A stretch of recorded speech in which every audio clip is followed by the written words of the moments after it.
Hello!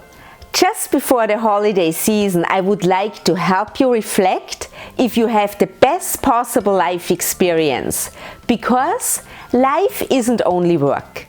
There is no better way to make you think than with my favorite poem, The Dash by Linda Ellis. If you don't know it, listen closely.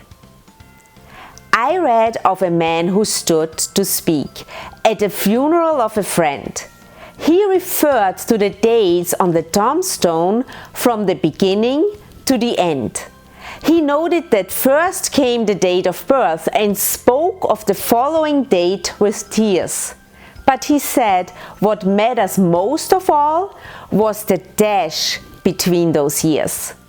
For the dash represents all the time they spent alive on earth. And now only those who loved them know what that little line is worth. For it matters not how much we own, the cars, the house, the cash. What matters is how we live and love, and how we spend our dash. So think about this long and hard. Are there things you would like to change?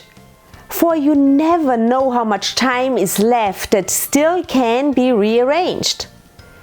To be less quick to anger and show appreciation more, and love the people in our lives like we have never loved before. If we treat each other with respect and more often wear a smile, remembering that special dash might only last a little while. So when your eulogy is being read, with your life actions to rehash, would you be proud of the things they say about how you lived your dash? This was my thought for today, and I will see you next week again. Until then, I wish you a healthy and happy holiday season.